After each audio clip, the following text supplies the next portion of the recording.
Alright, we can start. Alright, thank you everyone for coming to my healer little review. It's not an actual VOD review, like what Hino thinks. It's and then just to talk about what to expect in the role and what you should be doing versus, you can compare to what you're currently doing. We're gonna go over several things. I kind of listed them here. We're gonna go into specifics, like what makes a good healer in current meta, how do we position, how do we step, sacred placements, how do we help people survive crashes, and how do we best use rapier, and the last thing will be fort macro. Um, this is under the assumption that basics are already known. You kind of already know how to heal. You should know, just your basic role, and that's help people survive, right? Um, I'm not gonna go through armor and stuff like that. This is just like basically a big macro point. So, what makes a good healer in current meta? You have two goals. First one, you have to let your groups or manage to get your group to survive crashes. If they don't survive, then there's no point. You're not actually healing appropriately. And then two is stepping. So once you get those two down, that's what you need for the macro. So we're going to talk about positioning first. And this is for main balls, because kill squads is a whole different world. I can go and that would be like a whole different, that would just be for kill squad people, because it depends per group how everything looks. So here's your point. That looks terrible. There you go. Alright. So what I usually say is I have a diagram that I usually do. I call this the pizza method or pie crust method, pizza crust, pie crust method, whatever. This black circle is your point. You are my little star, my little healer. And the goal is to always be within 25 meters of your group. And you basically tiptoe or always play in this crust, which is your 25-meter point. So you always play around the circle. If you get past this and you're past your 25 meters, you might as well be dead because you can't heal them. So goal is to never go that far out. The farther out you are from point, the worse it'll be for healing. So you try to always maintain this 25, and that includes whenever you're dogged. So if there's someone on you, you need to still maintain this and circle around point to avoid those that are hitting you. So I always give a scenario. So here comes a mean rectangle. Bad guys coming in. Maybe your group 8 lost. Here they come, going onto road. The first instinct that I see a lot of healers have is they come over here, they just do this and run off point and back into road, and you might as well have died. They did their job. You're 25 meters away from your team, you can't heal. Another thing I see is just they keep going this way and they panic, going all the way to the side until, they run off and the rectangle gives up, your bad guys give up, and they might as well be dead as well. So the thing that I want people to learn is to actually loop. Not just look around, because I think looking around would be first so you can even avoid this scenario, but if you start getting touched, loop around, go to another side, whether it be a different quad, or just loop still around this point, so that way the whole time you're still maintaining 25 meters from your group. Another common scenario is whenever both sides lose, which usually means a flipping roads angle. And flipping roads, exactly like it sounds. Our main road ends up not being safe, so you got people coming in from this side, and then you got people coming in from this side, and then our healers are in a row, they don't know where to go. The best thing you do, since you're like around here, is to actually come up to point, tiptoe it. I don't want you to go through it, because you will die. Come tiptoe to point, get out the other way. Whichever side is easier, usually it's the top top right or top left, depending on what you're looking at, if you're attacking or defending, but the point is to tiptoe this point and go to another side. Um, this is usually just a straight up flip road scenario. If you have both kill squads that are kind of roaming around in our road, usually it means that their road is safe. I don't want healers to think that they can only step on one side. You don't have to restrict yourself to just our road. You can heal up here. If it's somehow this up here is free, then by all means heal up here. Doesn't matter where, as long as you're within 25 meters of your group and you can recognize the danger around you and move accordingly. Another thing that you can do, uh, usually it's just this kind of going to the side. Sometimes you can get behind them. So if you notice that they're kind of preoccupied with different healers around you, you can come over here, and get right behind them and still stay in that same quadrant while they continue to move forward and continue to sweep this way. That's one way of doing it. Usually, if you end up touching point or getting close to point, they kind of get scared. They don't want you to, like, they don't want to come into point with you. They'll usually back off. But you still want to go to another quad. So that's all positioning is around point. And this could be for any point. You just have to be able to maintain this 25 meters, and I want you to go around the point, not off to the side where you can't even heal anyways. I want you to go around. Also want to talk about just quads. What does it mean? So we got our lovely group that is over here in top left. You know, what are the best places to position at? Now, we got really lucky with this patch, because I used to say that this is considered your dead zone, because, like, the flag will really mess you up if you play in, like, diagonal to your group. But now you don't gotta worry about that. So you can play from literally anywhere. Usually it's the easiest, and first instinct is to play right below them. That's okay, you can play there. If you start getting any trouble, move to the side, move where you need to be. And you have to just keep an eye on them. And this is technically like your responsibility, right? Your group and your quad. Now that we've talked about positioning, we can talk about stepping. What does stepping look like? And stepping is usually way easier. So, stepping is really easy to predict. I'm gonna draw this in terms of crashes. Let's say your group is, again, top left. Here's your group, somewhere in here. Right, they're top left. Your crash, let's say it's your crash, is top right. Oh, hold up, that's wrong. Here we go. Your crash is up here. Whatever is diagonal to the crash is usually the easiest to step. So healers can end up stepping right here. Or down here, wherever the heck you are able to find space. The goal of your shot caller and the goal of, you know, any crash is to push up, so that way our healers can step down here. So if you have a crash at top right, your best bet for stepping is usually bottom left. You can predict where this crash goes off of where they declump to. So this crash will declump. I usually find they go straight down after, but they can go to the side. You just watch them, and then you can migrate accordingly. So if, let's say, like, for some reason everyone starts coming over here, they declump that way. That means that your next best place to step is right there. And you can literally watch, and it's almost like a ping pong between left and right with crashes. You can predict that way. It makes it easier for you to be able to know when to step and when not to step. The key is to step in unison with other healers during times of crash, so that way there's always constant tick. Because the more people there are at one point, the more tick you get. If the crash is on your people, be mindful. I've had some people that are like, okay, I'm gonna go step, and they're not paying attention to the fact that the crash is on their people. All their people die as they try to get to where they're stepping. Just because they're thinking like, oh, I gotta step, rather than, oh, let me also pay attention to what's going on the point, and make that my priority first, and then step when I can. Depends on how fast that crashes. So that's basically how do we position. That's all that stepping is. It's just watching these clumps and then reacting accordingly. That doesn't mean that if, like, the crash is here, that you can't step here. You can. But I want you to just be very mindful that you're pretty close. They're gonna probably declump this way. If you are stepping, you have to, one, use some sort of potion. Like, usually, if I'm not using cleanse, I'm using the fire pots. So fire pots is a good one to use, like, the instant you start stepping. If you have enough cleanse pots and you're not afraid to use one, by all means, cleanse pot. Right? I'm just gonna put cleanse. And then regen, obviously. You want to give yourself some sort of passive, so that way you're not gonna, like, instant die when you get on there.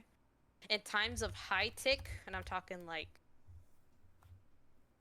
that much, whenever all this is taken, and either you guys are about to lose it or you guys are gonna win it. Preferably when y'all win it. I want you guys to step at around 90% and up.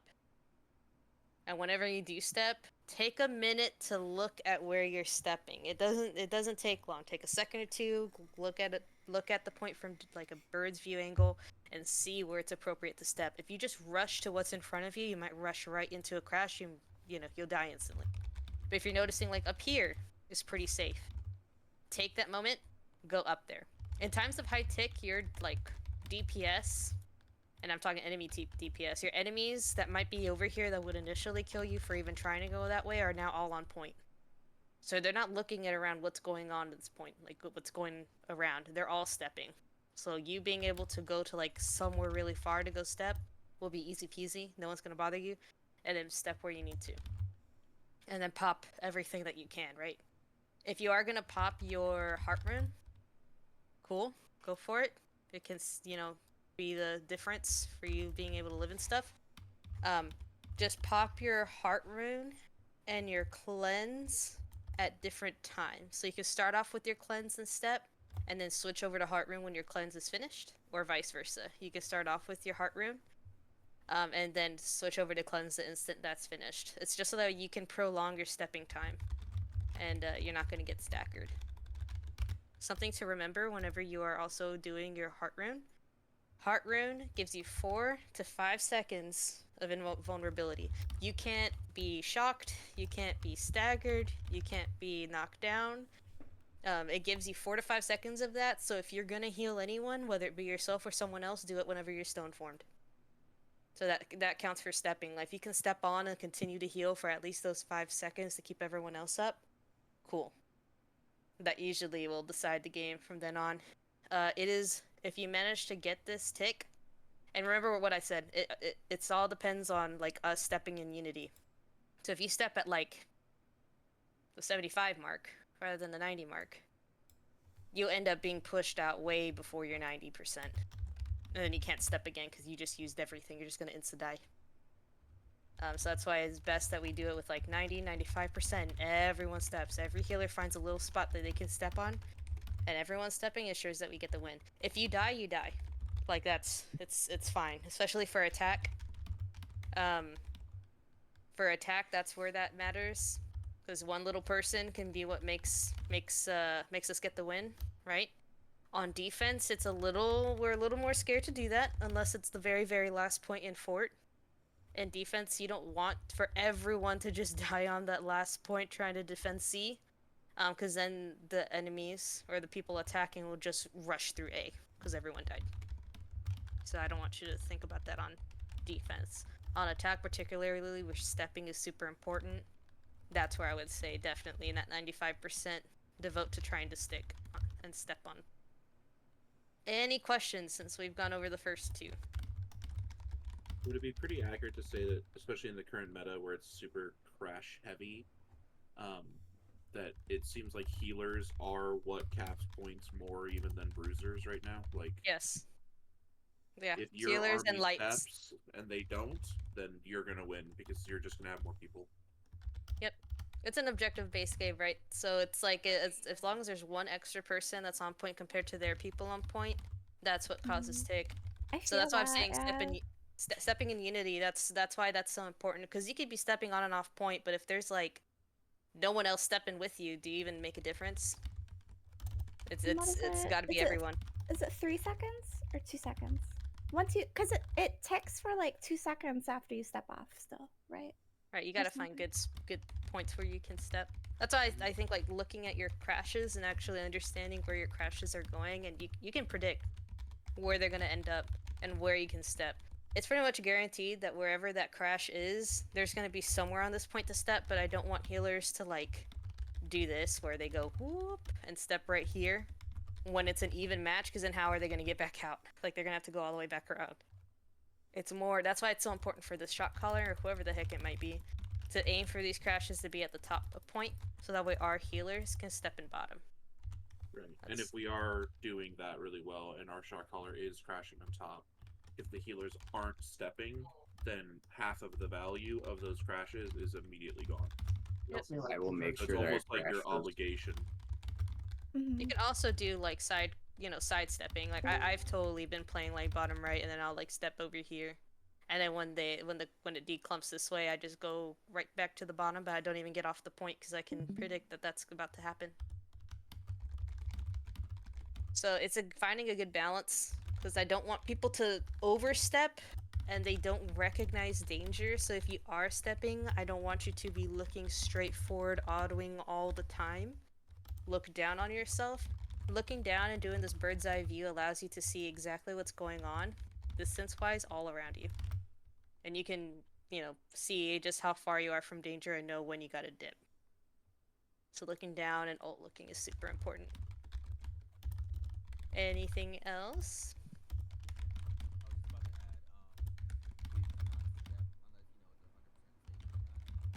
Yep. Don't in. Yeah, don't die for the tick. Unless it's I feel like it's black and not so black and white though, right? Like if we're gonna possibly win point and you step, I feel like that would be the only exception. Yeah, if Yeah, it's that is the only 90% and exception. if there's 90% and an all-in call made, you should definitely be stepping somewhere. Yeah, but don't just, it's 20% tick and you're just gonna step on point when there's a bunch of people around you. Like you have to balance that against your life. Mm-hmm. If you can step for free and just touch my toes and get back out, then great. If not, then play your life and wait for the all-in call. I think it also depends on what you're doing, right? So like if we're doing attack, it matters whether or not we get this point on a lot. Like you can step and stay stepping. I've actually stayed stepping. I was the one person that banished a ticket, and then I insta dive, and it was so worth, right? Because it was an attack. A defense is different. If you're stepping up on a defense and you step up and then you're starting to really die, you should probably step out. Because it matters whether or not you die on defense. Because if everyone that is on defense goes in on this all call and they all die, the attacking team can go straight through A gate and instantly win. So defense, you got to be more cautious, and you probably shouldn't give your life up on a defense. You'll see a lot of healers that are actually kind of towards the like 95% mark. They can try to step, but a lot of them are already kind of out here expecting for the loss of the points so that we can go to fort phase. I just don't want all our healers to step when it's a defense and then they all die because it's the last point and everyone's all inning. And now these attackers are going to go straight through A, keg it, and then win. I don't want that either. It's on attack that you can really step and find value in it, and it's kind of okay if you die. Because if you did take the point, it's worth it. Because either way, we'd have to reset if we win on the last point on attack anyways, right? We got to reset with fort phase. Right. So it makes sense that you go ahead and try your best to live on point and to step on attack, even when it's might cost you your life. As On defense, it may not though. as a healer and in terms of stepping, do you have respawn caller? Like, do you listen to respawn caller as healers or no? Yes, but I do. I mean, yeah, you should. It also depends on the quad and not the quad, the role. So Yeah. kill squad, you should be like kill squad. You need to be listening to respawns. Because like I know it affects definitely for like other roles. If if the respawn's just hit, it's 50 seconds out. We know to play a lot safer. Like that's an opportunity for healers to not be stepping, if it might even be a little risky. Because now you're gone for 50 seconds if you die. I also like so to having those know dogs. when they're coming back, because depending on where they're coming from, I might also readjust my position. Yep. Yeah. Because like if your crash is up here, say it's up here, and then the respawns are coming in, and you're stepping down here, expect this to be shifted down as people run out. So you have to either step off point or go to the side and try and see if you can stay on to step. Usually people just back off because I mean the whole like clump is shifting downwards with respawns. Might be best to just completely come off of it. Stepping is what makes the game here. So if like you can be a great healer, but if you don't step, like companies, higher tier companies will take like average healers, but those that step will end up winning the roster. I've actually had that in TFR. We had people that did great, but they never stepped for anything. And so we ended up putting in Killa that's not as good, but at least they stepped as much as they could.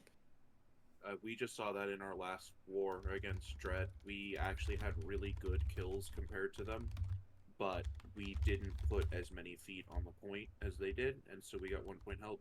Even though we were getting Mm. kills, even though we had good point pressure, just the lack of people who were willing to step kept us from being able to go to fort.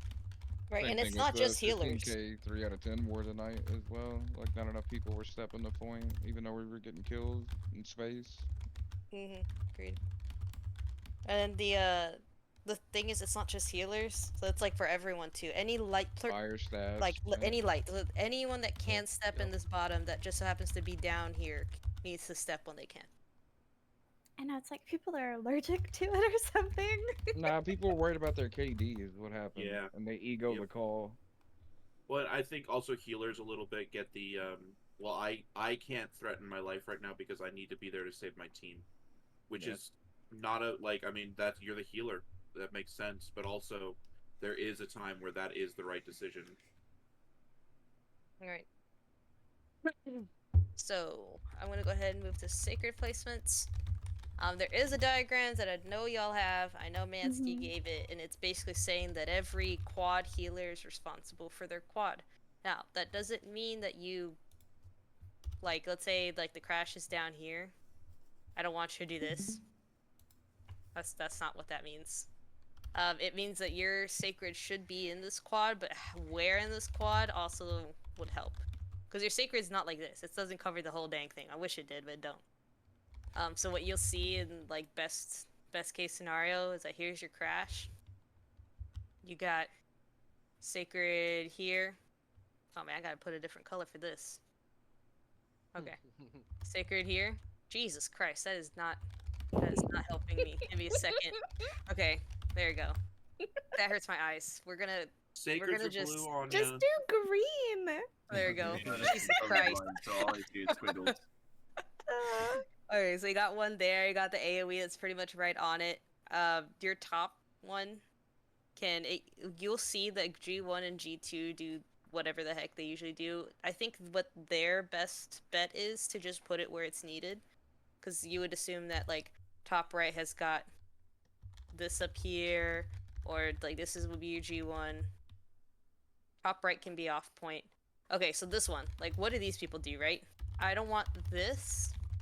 Whenever your crash is this far down, that is still good. Same with this one. This one right there, great. This is your like your 6, right? People will declump out to the top, to the sides. They got somewhere to go for pretty much the whole thing. Now, if you have healers that are like, I'm just gonna put on my bruiser. My bruiser's asking for it. Ba bam, ba bam, bam, bam, bam, bam. Where are they gonna declump to?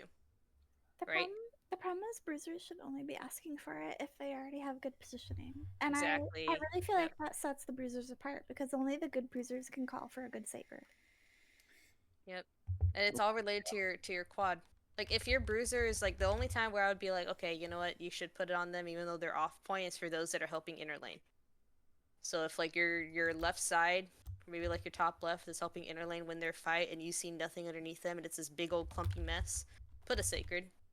Just tell them like, hey, I don't have it for the next few seconds. When you declump, expect it to be back where it should be. Because you're only gonna not have it for like 7 seconds, right? You'll get it back with your autos.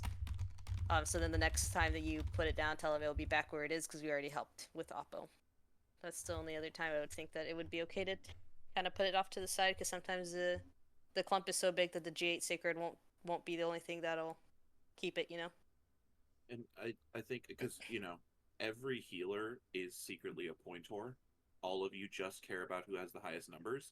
Um, the AOE is going to overwrite all of your sacreds on crashes. Yep. They heal for more. You're placing dead sacreds, and sometimes you'll see at the end of a war where it's like, oh, this one, for some reason, one ball healer had 500,000, sometimes even up to 1 million healing more than all of the other ball group healers. It's like, well, yeah, that's because they put their sacreds in their quads, and they didn't let them all get overridden by the AoE healer in every crash. Like you do so much more healing and you help your group so much more. by not just essentially deleting your own sacred, putting it on top of the AoE healers. Alright, another thing. Let me see, I want to copy this.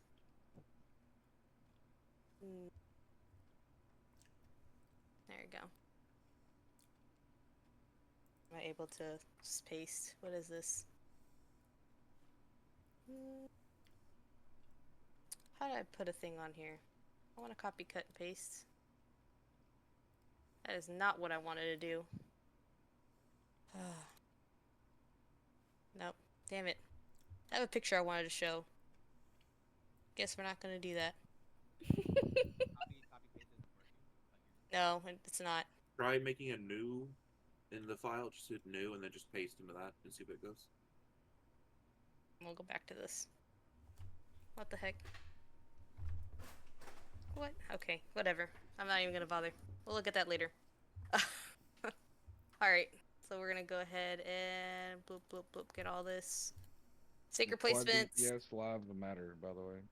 Yes, they do. Yeah, we're gonna talk about that. How do we help people survive crashes? And they do matter. All right, so like I said, you're quad, you're sacred.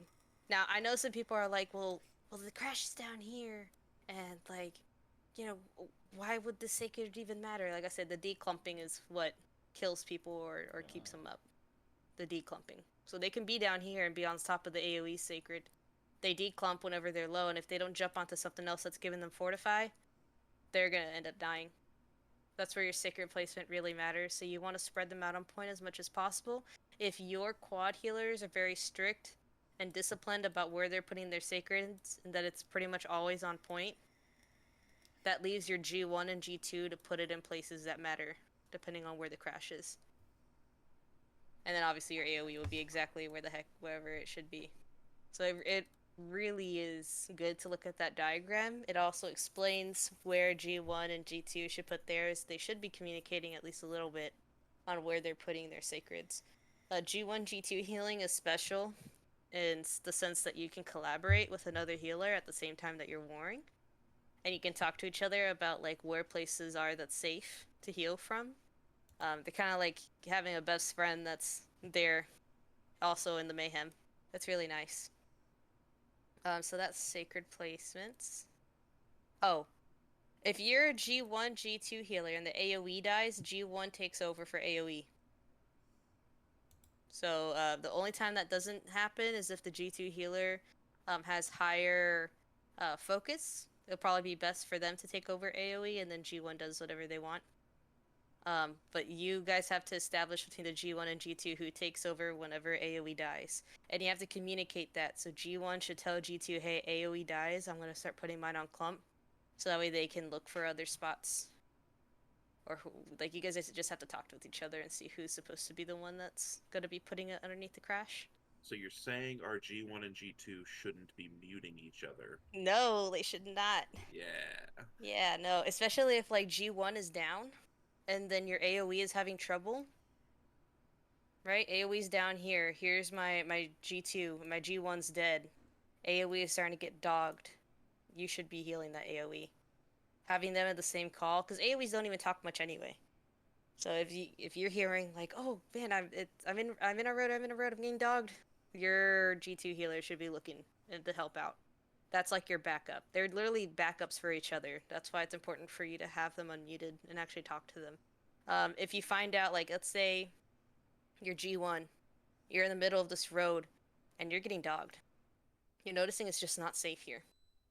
But hey, your G2 is up here. They can tell you, like, hey, come up the top right. And you're safe. It's just good to have another buddy that can help you out.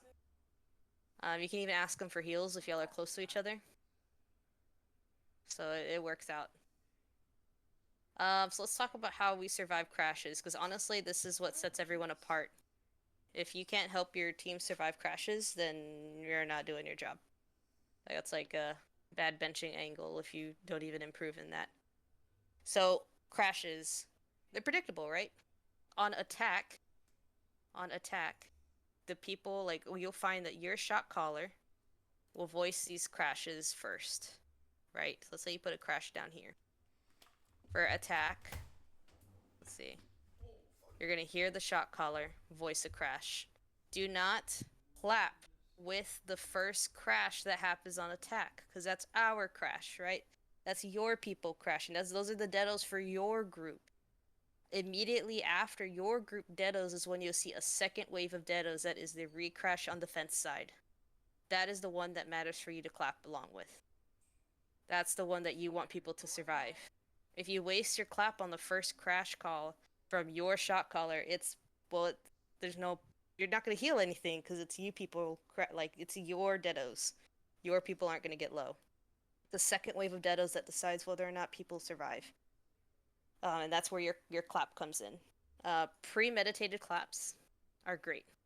Whenever you hear that crash call from whoever your shot caller is, ignore the first one, watch it, watch your people. I'm talking go alt look above points, see where they're at, watch your people and their health bars on top of their names. The ones that are up here, all these like health bars that are at the top of your screen, those are delayed by like a second. I want you to look at them in the middle of crashes. Um, you'll be able to see the enemy's deados go off. The instant you see those enemy deados go off, maybe you can wait like half a second and then clap. And then what you'll end up seeing is that their bar will be like low and then instantly come back up with your clap. And that's how they survive their crashes. It's a lot of timing. If you notice that during these crashes that for some reason your bruises aren't in them, for instance, that's why it's important to look at the crash. Let's say you only have one bruiser right here, you see that name tag, but for some reason the other one is either dead or he's over here with the VGIG. All you have is one dude in this clump. Instead of preemptively doing a clap while that crash is happening, you can do your DE instead, and you don't have to waste a clap. You can do a DE. So you still have a heal for everyone else. Again, on attack, you clap with the second Deado wave. On defense, right? Defense. The first Deado wave is the one you need to clap with. Because that's, the attacking side's Deado. That is the one that you need to clap with.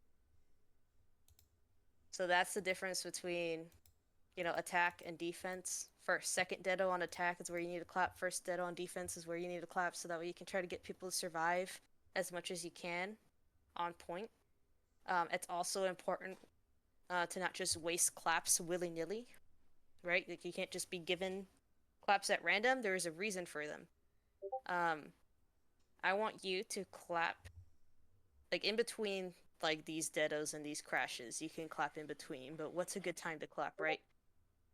So clapping, usually for 2 or more people that are 75% health or less, or you're seeing them, like if you're watching over this point, because you should be alt looking as much as you can, you'll be able to see that like they're in a shit position, they're going to end up taking damage too. You can do preemptive claps for that. And kind of, you can see how they're about to take a shit ton of damage. If you can time it with the clap, cool. But the point is 2 or more people that are taking damage, 75% health or less. For DE, the best one, if you're going to do a sequence DE, is go for the first person that's below 50% and then switch to your next target. So you can reuse your DE as much as possible. You can use a DE when they're above 50%, but you should have a backup clap, since this thing won't instant refresh. If you're gonna DE above 50%, have a clap on hand, since your DE will not refresh. If your DE is given on someone who's below 50, expect that it will probably refresh. There's a bug in the game. Sometimes you heal someone that's below 50 with a DE and it doesn't look like it refreshed. It usually does. You just have to keep spamming it. It's a visual bug. It looks like it's on cooldown, but it's not. So keep that in mind.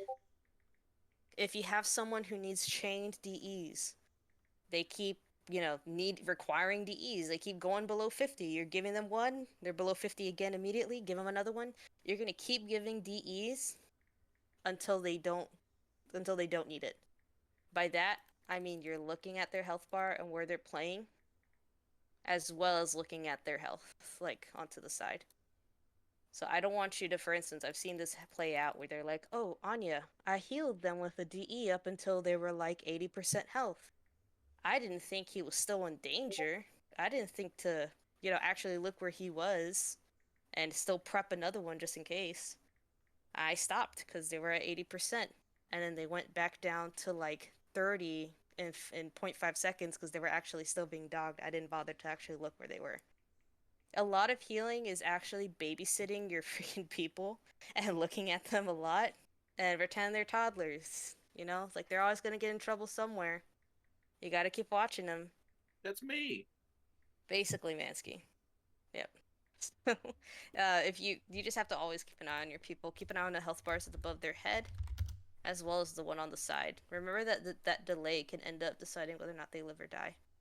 Which is why whenever I notice that they're going down and they're going down consecutively, and it looks like I got to give them more than one DE, I'm already looking at them on point to see where they're at, so I know when to stop, so I don't waste one. Any So questions?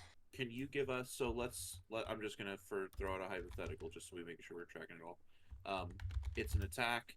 You are bot right quad, and your caller says that you're going to be crashing top left. Hmm. You have full kit up. What is your order of operations? Like what are you doing? So your bruisers are down here, Yeah, initially? so you're bot right, and they're going to be crashing into top left. Alright, so we're gonna pretend like I'm sitting myself, like, down here. These guys are gonna move up. You move up to maintain that 25 meters. They're gonna go in. They might even go in a little late. I want you to look at the deados that are happening here even before they get there. Because, like I said, the first wave of deados on attack is yours. So even if they get there late, right? Even if they get there late, this first wave of deados is ours. They wouldn't even be touching them to get any sort of damage anyway. The second wave of deados is where you would clap. And you'd be staring at your people and seeing where they're at in relation as well. Um, so yeah, that's what I would say would be happening. You can move up as well. I mean, you can move straight to point and step here. And when do you drop your sacred and where? Well, right now because they're already like here, you can make that your first prio. Like as you're moving up, you put the sacred, wherever the heck you might need it. I would say like right here would be a good one, or right here. To just look at the point because in a perfect world, every sacred's put where they need to be. It's not like that. Just I want you to kind of put it near your quad. But if you find none or like there's none in the bottom right, that's probably the most important one, by the way. Then put yours there. Put yours wherever the heck you need to be. I'm saying as you walk up to step before they get to this clump. Does that make sense? So you're also looking at where the other sacreds aren't and are trying Yes. to support that. So if we're gonna do this again based off what I would be doing, as these guys are pushing up, I move forward to step. I place my sacred. And I clap, and then I clap with this second Dedo. Makes sense? Yep. I did not know about the first to second Dedo delay. It's Yep. definitely interesting. Right. Any questions? Oh. And to put a point to what Bargod said, your DPS do matter. So that doesn't mean I want you to, like, let's say your DPS is for some reason assigned way over here and you're healing where it is on the diagram. I don't want you to be like, oh, let me come here and try to heal them. Like, that's not how it works. It's, hey, if they're low, hover over them. See if you can get them from where you're at. I do not want you to compromise your position to heal these guys because they technically know that they shouldn't be expecting heals. However, a lot of them are trained to go back to the quad that their healer is at so that way maybe they can get a clap. Or a DE. I have definitely DE'd my DPS if I know that they're close by and it's below 50. That's like my one caveat. If they're below 50, I'll give them the DE because it instantly comes back to me anyway, and I'll have it for the rest of my group. They have to be close. I think the two prerequisites is like below 50, right? Like below 50, and they're close. Like they're within the 25. I'm not gonna come way over here so that way I kill this guy. Maybe at most I'll move a little bit to the right if they're like right here. And that's like at most. I don't even think I don't even know if I would really do that. But you can keep them up. A good healer will also look out for them and at least see if they're within range for a DE. At least see it. Any questions? I think we're done with that. Makes sense so Uh, far. if you do clap versus DE correctly, you'll have a heal for most of the important crashes and the important uh timers on your side. So you'll literally almost always have a heal if you're doing it right. Um, in a perfect world, it would be like that. All right, so how best to use your rapier? Oh my gosh, this one. Okay, I'm gonna start off with Flachet. Flachet is not to get out of huge ass clumps. Flachet is stopped by everything. So you can get ice walled, you can get shocked out of it, you take damage during it. It's not you don't get any iframes from Flachet, you take damage while you're flasheing away. The best case scenario is like if you guys are next to each other, let's say you're the star and then here's your bad guy, right? He's on you. And now you're gonna about to be hunted by two of them. Your first instinct should not be to instantly Flachet when they're already on you, because they can stop that and you take damage. A Flachet is used whenever you already have distance. So you can roll once and then Flachet, you can evade backwards and then Flachet, but it's meant to be done whenever you already have distance. In Kill Squad, you try not to Flachet before they use their Leaping Strike. Leaping Strike on Disruptors will close the distance of Flachet, and you're easy to predict with Flachet, so they'll just end up getting back on you. That's for Kill Squad healers. But for main ball, if they're already on you, don't use a Flachet to get out, because they'll just stop it. Instead, roll, create some sort of distance, and then Flachet. Or evade backwards, and then Flachet. Flachet where you need to go. Before you Flachet, look around you. I'm talking look bird's eye. Don't look straight forward, and then just go a random direction that you think is good. Take a second. All you need to do is look down on yourself and see where the red is and go wherever the heck you need to go. Um, evading. So evade only backwards. The evade forwards give barely any distance, and evade backwards is triple the distance. You can so if you want to just quickly look towards your enemy and then evade backwards, cool. Then you can Flachet out. Um, your grabs. If you're caught in the center of a grab, and I'm saying you're getting pulled to the center of a grab, you can Flachet out backwards. Evade. Or sorry, evade backwards out of the grav well. If you're caught on the edge of a grav, if you're like caught like right here, just jump out. You don't even need to dodge. You can just jump out. If you're caught in the middle, you evade backwards. That will Repost. always carry you all the way out. Yeah, it does always carry you all the way out, and you get iframes, so you don't even get hurt. Your Flachet, not your Flachet, your repost. A lot of people are scared of the repost, and I kind of get it, because if you don't use it right, you're a sitting duck. Um, but repost is really good for whenever you're getting dogged by multiple people, and it's guaranteed to pretty much hit. So if you know that, hey, I got 3 people on me, I want some iframes, I want to possibly stun them, put your repost up. Now, reposts will only stun if you stay facing their direction as you're hitting the animation to, you know, hit them. And reposts, you're gonna stand like a sitting duck until they hit you, and then you're gonna, as the name suggests, repost, hit them back, and that will stun them. But you have to face their direction. Um, you can get out of a repost by evading out. You can't dodge out. You gotta evade out to end it early. What I like to do with reposts, like I said, if there's multiple people on me, multiple people all trying to just smack me with as much stuff as possible, reposting will get them off me, evade backwards. Either dodge or Flachet away. I like to dodge, just so I don't use up all my rapier abilities. And that's usually enough to get out. If you pass by a healer, please, like, if you see a healer that's low and they're passing by you, give them a heal. And then sometimes it's a certain tactic. It's not it's I don't like preaching it, but technically if you got to do it, you got to do it. If you got to pass aggro off to another healer, then so be it. Cuz the assumption is that they have all their cooldowns and you don't, so they would have an easier time living. So you can pass off the aggro and go try to get all your cooldowns back and get your health back up.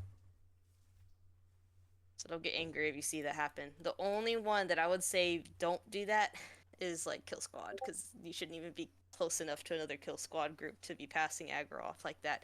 Your G7 healer should not be backing up towards our road.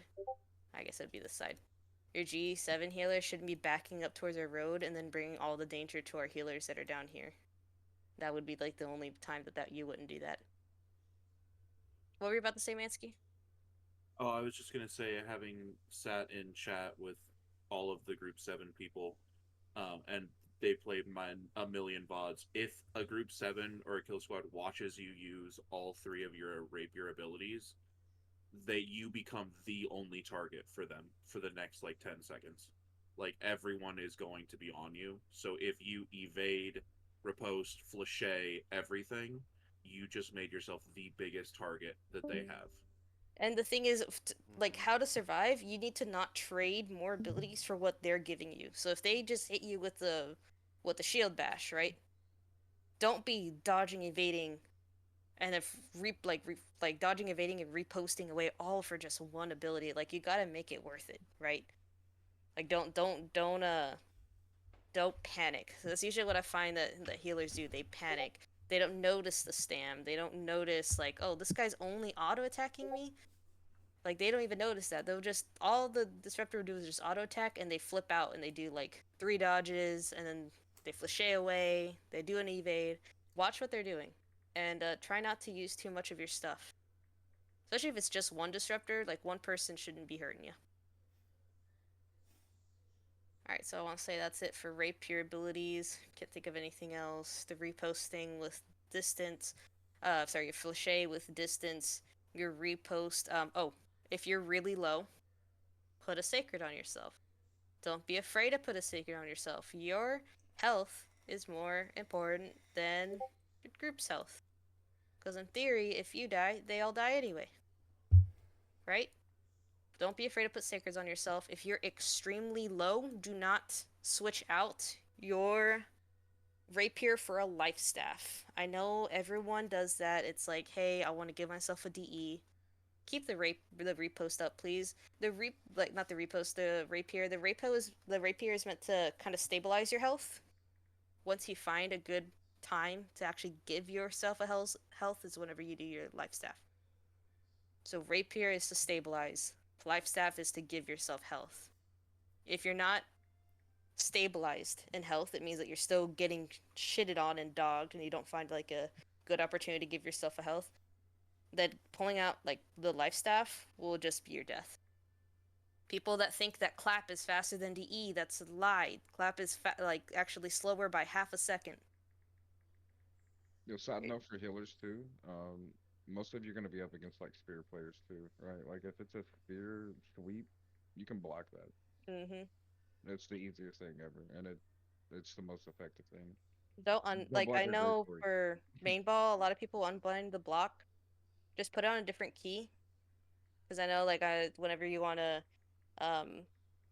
cancel a heal, you shouldn't be dodging, right? You should be kind of left clicking, putting up like or whatever the button might be, or Right autoing, clicking the right fake clicking. block.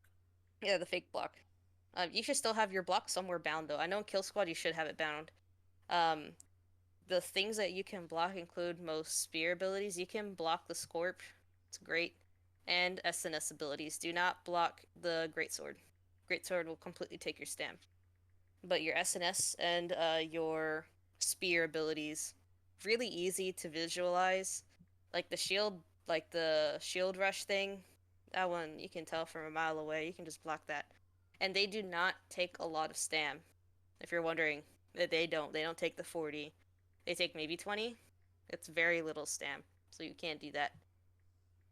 Um, You can also sort of just tell based on who's on you. I mean, there's two roles in the disruptor at the mhm. moment.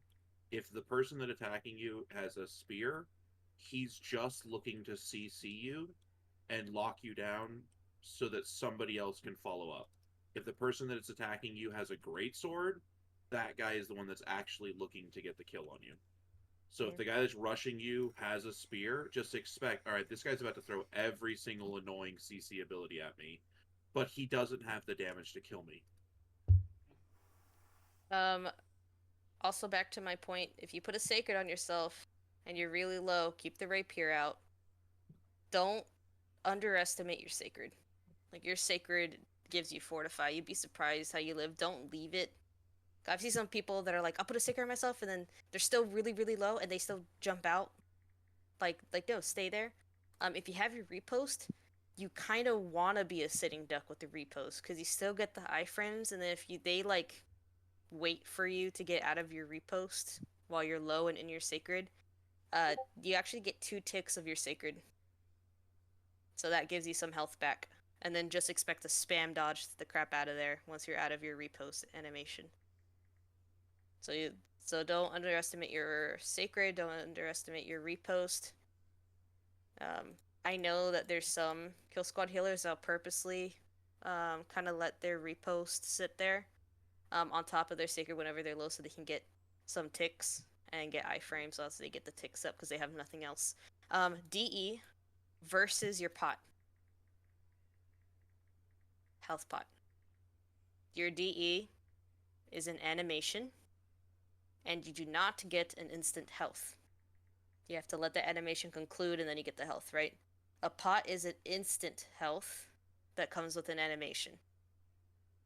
If you are ever playing for your life, your pot would be your first choice, not the DE. I know the DE would give more health in theory because you're low, but because you're stuck in animation and you don't get instant health, that is not the way to go whenever you're playing life. You hit your pot. Sacred and pot. Or pot and sacred. You'll. It depends on the scenario. That's what VODs are for. But your pot over your DE in terms of playing life.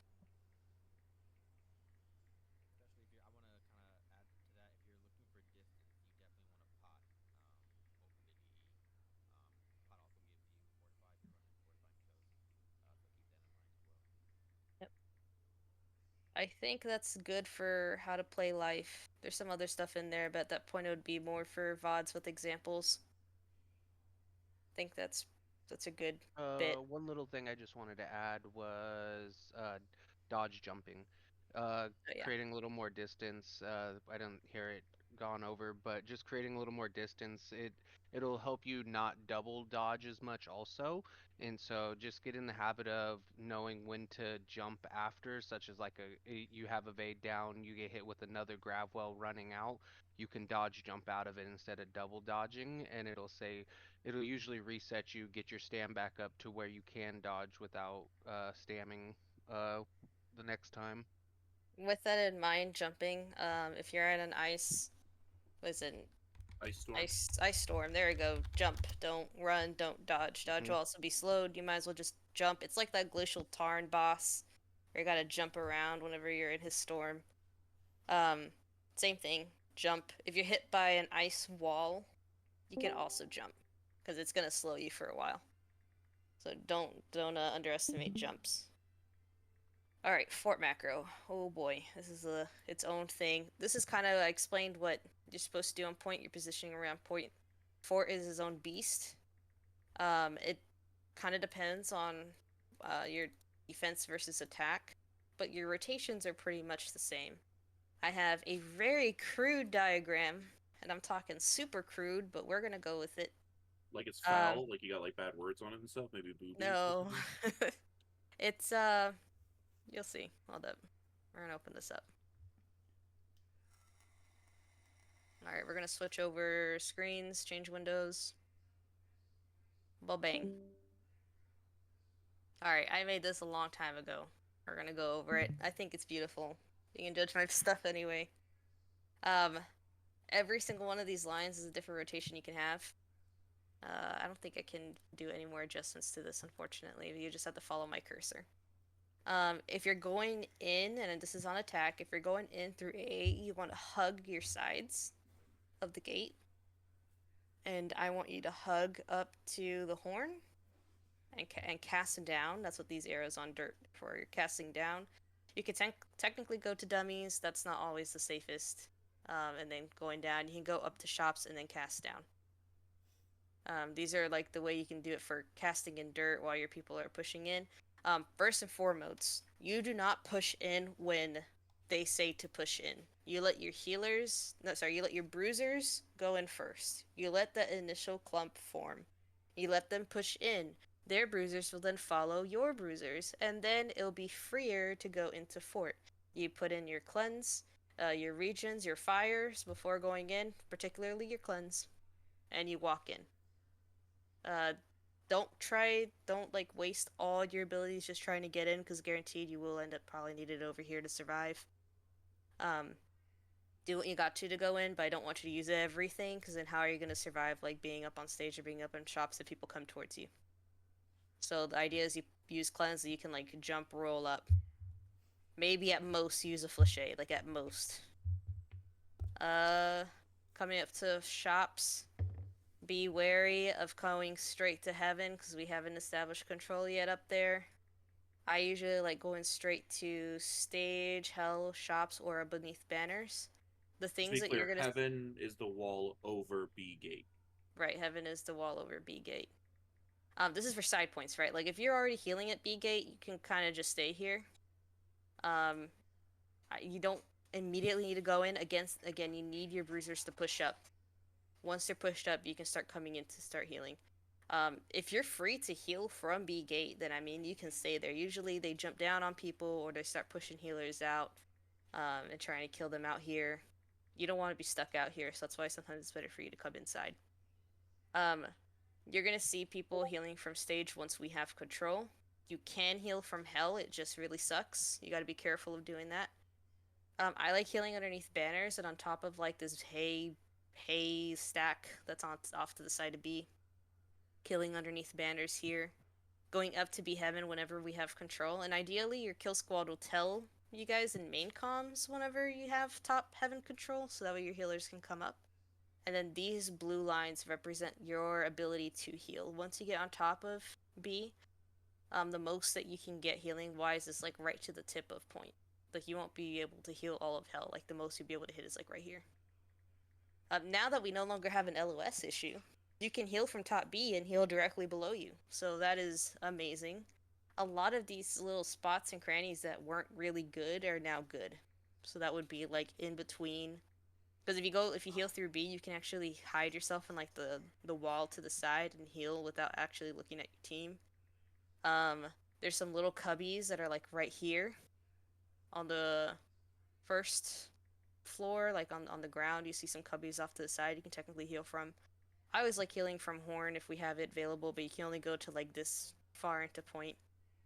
If you do heal in hell, there's a cart up here you can stand on. There's a cart on this side you can stand on. You can hide yourself in the mesh in like putting your back to stage. The idea in fort is to always be looking around you with outlook. Keep an eye on what's going on. You do not need to be stepping to create tick. Right now it's just you need to survive. Dirt is the worst place to play in. You stick out like a sore thumb. Their enemy kill squads are looking for people to kill right here. Be wary. Don't do that. I like doing rotations. I'll start off below banners. If I start feeling pressured, I go to the next banner. I then go up to shops. If it's free, I heal here. I drop down and heal again in this banner. And I kind of do like this loop on one side.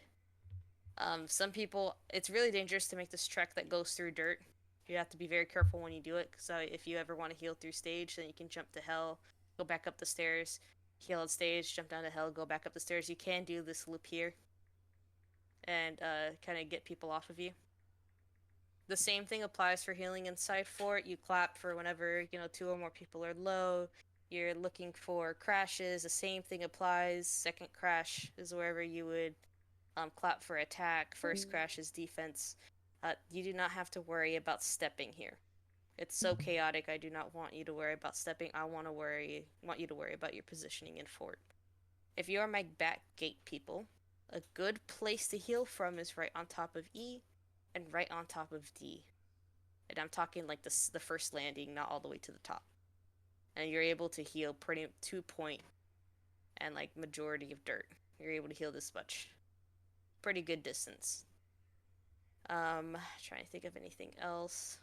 That's pretty much Fort Phase. If there is a regroup angle in Fort Phase, get the fuck out. If you are on defense, you can start off in shops. Do not stay in shops as they push in because guaranteed there will be people coming up here to destroy shops. Go up B heaven as people push in. Once you lose B heaven, you can start these different rotations. I personally like to heal from the horn on defense and then push into our stage, assuming we still have control as my people are going in. You can go either way. Either way works. Any questions or anyone want to add something? I Oh, would note for especially on attack, it's definitely really super important to be listening for the respawns I was about to say because that. I was like, wait, I forgot that. I'll let you go. Respawns. Don't be healing near the respawns whenever you're attacking, because they'll come up and smack you in the face. If you died uh, in defense, be wary of where you respawn. If you know that we don't have back gate control and you respawn in back gates, you can die, like, off the rip. Shops. If you're healing from shops, listen to respawns. Um, if you're lucky, I'm not suggesting it for everyone. I have done this where I've healed from shops and I'm on attack. I hear respawns coming in. I back up into shops. People respawn in front of me. They immediately jump off and I go back to casting. That's a bit Ballsy. extra. It's a bit ballsy. I won't suggest that for everyone, but I've done that. Um, Two, I would also note that like when respawns hit, um, one for the people that are on the back, it's at the top of the stairs. But if you're ever wondering where the respawns are, it's always where the shops are. There's two shops in back, and there's shops in front on left and right. Right where the shops are, that's where the respawns hit. But also, especially on attack, especially if we have tick, when respawns hit, that's where we're going to need a lot of heals on point very soon Mhm. because they're Um, going to crash. Another thing for your pot management in fort, it's a tad different than outside of fort. Outside of fort, you hit fire pot whenever you're getting pelted by fire. In fort, I would just put them on cooldown. The chances of you putting them on using them whenever you need is going to be low just because it'll be hard to reach them because of animation. By the time you're pelted with fire, you're already looked at by like two other people. It's rarely ever just a fire staff. They're usually a disruptor that calls you out plus a fire staff. So you need to play live. So I would be popping those fire pots on cooldown once you get into fort. If you have a lot of cleanse pots, and it's only like 5 minutes left, you can be a little bit more liberal if it means that you can get to a better spot to heal when it comes to the cleanse pots. Um, I One big thing about cleanse pots, they don't have an animation, so they don't. you can pop them at any moment, and you won't go through an animation at that end. So I want to also talk about the what's it called? Called the stats. Thank you, Nami, for bringing that up. I don't know if I should show stats on here.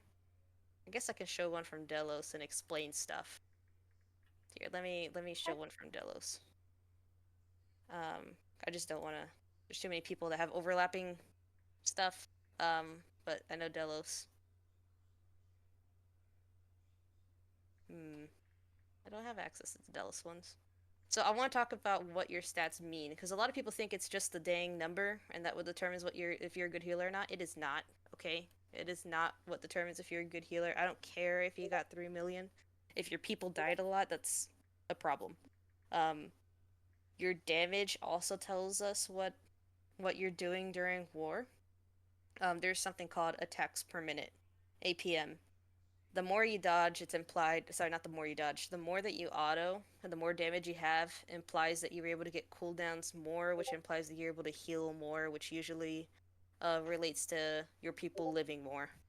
So I don't want you to only look at your health number. I usually am able to look at your heal numbers, your damage, your deaths in group versus your own deaths, and kind of give a story about what I think happened. So let me see. Let's see if anyone have a good stat sheet because I just don't have any. Let me see. Yeah, let You me Any pull take one a of the proof? quick look GA here. ones. Yeah, GA. You're right. Let me Yeah, take a because we look. didn't war any of these people in GA. Uh, war scoreboard. Oh, where's one that we were having trouble with? I don't want to out people. Well, I can give you some names. Hold up. Give me a second. Oh Um, dear. win? Was this a win? This was a win. I want to go to one of our tough ones. Where's an L? Here you go. Ooh, let's do that last tuple war. Yeah, they're Yeah, let's speedrunners. do that one. Let's open this link here. Hell yeah, this last tuple war. This'll say a whole story. Oh, All you right, It's got let's. one? fun. Okay, I was gonna send you one, but No, we can do that one too, because we can go over multiple stories, and this will also be like a how the reviewers should be looking at stats to see who actually needs a review.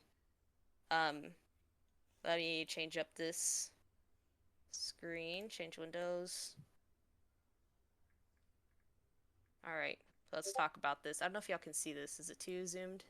We can, but if Any you zoom? zoom in a little bit more, it'd be easier. There, perfect.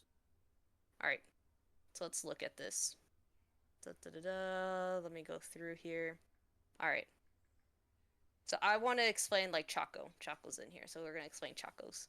Group 7 and any kill squad healer, you will look and see that their damage is less than the average. Right, look at this. Group 10 had like 10k. The, this war only lasted for like 23 minutes anyway. Yep. Point being, their damage should be significantly lower than the damage of our main ball. That's only because they can't auto as much. Your healing numbers again shouldn't matter, so I'm not looking at that. I'm looking at deaths, right? It's like Choco's group died 19 times. I mean, this was just a tough ass war. I know that they're probably getting plussed, and I'd be looking like to see VOD and see like, hey, what happened here? I bet you it's not Healer's fault. I'm gonna say that right now. It was not Healer's fault. I remember this war, uh, but it was just they got plussed and hard. Looks like Idabella did well, but then how did they right end up impacting like Group 9? Because Group 9 still had more deaths than kills, but yet these guys, Group 10 was winning. So you can tell a whole bunch of stuff. Like for instance, for me, I always say that if you have clap, your minimum damage should be 100k. 100 to 150 is your average, with 100 being your minimum. If you go above 100k, you're going above and beyond with getting your cooldowns back. Now, have had people that get good damage, but then they die a lot with high healing. That usually means they're stat padding. I've had people, that's how I'm able to tell if you're going 400, 200, by the way. You can tell. If you're going 400, 200, you're getting like a million over the other people, but you're dying a lot and your damage is low, it means that you're going 400, 200. If you end up having plenty of damage, 200, blah, blah, blah, blah, blah, but your group has high deaths, I can tell that you're prioing, autoing, and not reacting fast enough to group deaths. So I can tell that. All of this coincides. If you have like, you know, top deaths, but you're healing, but everyone else is like, let's say you have like 5 deaths. Say I have 5, everyone else had like 1 or something. That usually means that I'm actually hero healing. I give up my life to make sure other people are still alive. You're not supposed to do that. Um, I can tell that all off of stats. I think this one is a bad one just because it ended early. Let me see if I can find a better one because I can't like be real with this one at all. Here goes, Zoldy. You I gave it to me. Let me I copy sent you image. one. That's actually the war that just happened on West. Okay. Can y'all see it Mhm. already? I kind of just instant opened it. Yeah. Okay, let's see. Let's take a look at this. This is AoE. I don't care. Damage 200. Pretty good. Healing good. 19. Decent. Just because I can tell it's decent because I compare it to the other numbers. Everyone else has like mid 20s. So decent for this terms, right? I actually don't think these are high deaths. And group 1 will rarely ever have kills. They're not meant to have a lot of kills. Let's go back to group 2. Group 2, 160, good. Healing, good. Death's good. However, group deaths is looking spicy. Let's go over here to group 7. Actually, no, let's go to group... Man, you guys have it flip-flop. Okay, group 3. Good, good. What the heck happened here? Okay, not gonna That's go for through that. quad DPS. Alright, that guy needs a review. If it went for him, this healer has only like 3 deaths, 4 deaths max on the other people. So this healer did really well. Yeah, this healer did really good because the only Wait, one no, that... that's not their quad DPS. Okay, That's a bruiser. Ooh, It that's a has to be that bruiser. because is. their quad Also DPS worth is noting 5 million damage. Yeah, and Yeah, 15 no, that kills. is. that was Oh. actually not the original group healer either. I, That was a I wonder if call-in. that got. I wonder if that was supposed to be 5. I'll look back on that. I wonder if that got fat fingered. I was No, about to it's say That might. 15. I that's... was That in might that have group. got. That's I'll 15. look. It's It was it 15? It's 15. Yeah, he mental Oh. moved. Okay. Ooh. Okay, we'll move on. We'll move on. We'll Yeah, move on. I was gonna say, I'm not gonna go We'll, on that. yeah, we'll Alright, move on group from that. 4. Ooh, group 4. 3.261. There's a good chance. Who's this one? Who's Moan for Heals? This number is really above any other number. It's a little weird. Because their deaths are technically the same as like up here in group 2. Probably because they Uh, were healing Kuda. I'm just saying. When I healed Kuda, my heals were off the charts. Boy takes so much damage. Maybe. This would be like, and it doesn't mean that they're bad. Like, I'm only suspicious because this Maybe number for is like 200. way more than anything else that's on here. Like, it is way more. This is But the same amount of deaths for with the group, same amount of basically. deaths. That's why I'm like, Yeah. I'm not sure if this is accurate or there's a No, chance that this it's right person to the does 400, 200. maybe. There's a chance that Take a this look person at it. does. Yeah, so take a look at this one. Because these deaths are just the same as... No, they're literally like worse than group 5. This healing number is almost like it's like 800 lower than this It one, and happens, yet these two are though. the same. There's wars where I've definitely had more deaths than other healers and still out healed them. Like, I mean, it does happen. Well, no, I'm not looking at your like the healers deaths. I'm looking at group deaths, which is 24. Oh, gotcha. There's a lot more group deaths here. Meanwhile, compared to this one, like I bet you this is... I'm gonna ignore that number. I'm gonna say like this person died 5 times before it started getting real bad. Okay, but even then, this person did amazing because everyone else said 3, 3, 3. I'm gonna pretend like that's a 5. 4. That's really low. That's like 18 deaths in this group with this amount of healing, which is close to everyone else. Meanwhile, this person got like 800 more, and then we're looking at these deaths, and they're not anything lower. Then we're looking at group 5. Group 5 and group 6 you can compare. Group 4 and group 3 you can compare. So 5 and 6 you can compare these two and see how each healer did. This guy doesn't auto enough. He doesn't. I bet you he, from what it looks like on deaths, yeah, so what I'm looking on deaths, he doesn't auto as much because he's looking around to heal his people. Because he actually didn't. It's not a bad number. It's average with like group 2. It's average with group He's 6. It's a average with kill group 4. squad main and got thrown in quad tonight, so he That flexed makes a out. lot of sense. That Hell he's a yeah, kill that... squad. Yeah, so he's a Yeah. kill squad main is why I was about to that say, he's not happened. autoing enough. I bet you he's looking around. That makes a lot of sense, because that's what kill squad people do, right? Like, they don't auto as much. They look around more. And that explains this number. So I was able to tell that this was a little off. And now you're telling me it's kill squad, it makes sense. So now we're looking at, like, deaths versus group. I think this is okay. I think this is average for this one. Group 5 looks like... This is what? 5 is top left. Weak side. Little harder for them to get kills, but at the same time, it should not be only 7. Everyone else has 22, 20, 24. This group only had 7. So what I'm looking at is possibly... There's two scenario. Like, there's one scenario that I'm thinking is probably going to be the key. They couldn't get as many kills because they didn't feel like they could secure their side. They're playing much more safe. That's what I'm seeing from what this means. This healing number is fine. Damage number is fine. Assist is fine. These assists are 394 compared to group 6, which is their comparison, 394. The exact same number. Why do these guys have 7 kills? because Group 6 killed them all, those sons of bitches. Thieving IDGAF up there who stole every kill from Group 5. Oh, that's a quad. That's a quad though. Bastard. I think that's I think that's our bow quad. Yeah, there's still some like what I can tell overall though is that you guys are still dying a little too much. Like this Oh yeah. as an army, you guys are dying way too much because even 24 deaths or 29 deaths is still really high. Now, is it average for your army? Yes, that's just why I say 24 deaths is good for like here. That's why I think this guy did really good because minus this one, he would have done great. That dude was literally half of the deaths for his group. Yes, he Over. was. That's why I'm trying to ignore it. But I think you guys still need to not die as much because this is still like high deaths. These numbers should have been up. That just means that they were playing incredibly safe. They weren't even bothering to try to go and secure kills for Group 5. And Group 4 has too high of deaths for as much healing as he does. So he Yes. might be timing his heals incorrectly Yes. or running high focus and padding. Yep. There's also a chance that this guy is clapping at inappropriate times because you'll find big numbers like this for people Like a that don't funeral. care to hold claps. Like they'll clap at whenever to top people off so that they constantly get some sort of green number on the screen, but they're not clapping at the right times to actually save the group. That might be what you're finding here.